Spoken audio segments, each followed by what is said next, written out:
Located in Pauillac, Lynch-Moussasse and Lynch-Bages were part of the same estate that was owned by a count from Ireland back in the 18th century.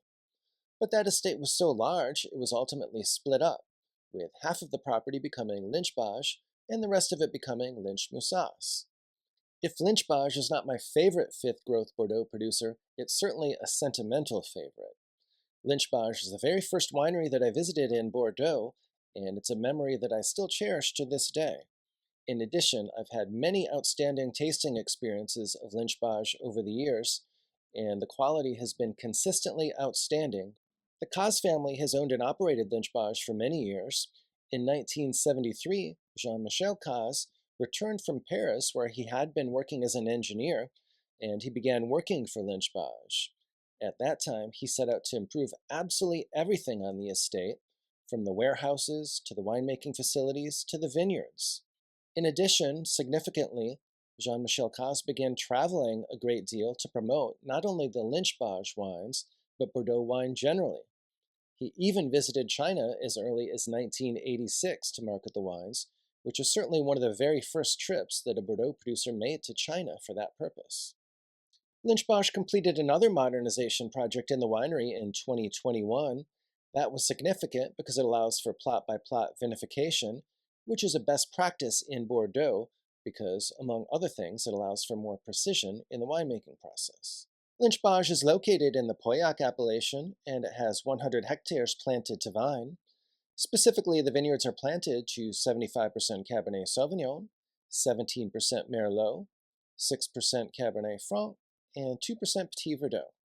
While these vines average 30 years of age, they have some impressive older vines that are around 90 years of age. Lynch-Bages also makes a white wine that's a blend of Sauvignon Blanc, Semillon, and Muscadel. You should not have any difficulty tracking down Lynch-Bages as they produce a lot of it, 35,000 cases per year in strong vintages, and my preference is definitely to buy Lynch-Bages in stronger vintages. I also prefer Lynch-Bages with substantial age on it, usually at least 15 years or more. As mentioned, I've had some outstanding tasting experiences with Lynch-Bages, and it's a tremendously age-worthy wine, particularly in strong vintages. For example, last summer, we did a side-by-side tasting of Lynch-Bages where we had the 1961, 1982, and 1989 and 1990. At that time, I had a preference for the 1990 Lynch-Bages, although the 1961 was certainly still holding up very well, and the other two wines were extremely impressive too. More recently, however, a few months ago, I tasted both the 1982 Lynch-Bages and the 1990 Lynch-Bages as part of 8 different wines that were in a blind tasting, and in that tasting, the 1982 was my favorite, although the 1990 was still very strong indeed. So I would definitely keep an eye out for vintages like 1989 and 1990, as they're still showing extremely well today.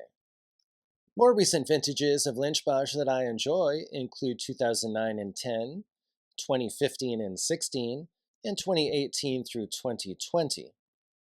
The 2019 vintage is particularly noteworthy, however, as some people think that this may be the best Lynch-Bages that has ever been produced. So this one is certainly worth stocking up on if you don't have it in your cellar already. It will cost you a little bit more, as I've seen it selling for around $160 to $190, but it's definitely a collectible Lynch-Bages, and if you're a big Lynch-Bages fan, it's definitely something you need to purchase. Despite the challenges of the 2021 vintage, the Lynch-Bages from that vintage seems to be well received by critics, and the 2022 vintage is another one that figures to be one of the better vintages of Lynch-Bages ever produced. So definitely keep an eye out for those down the road.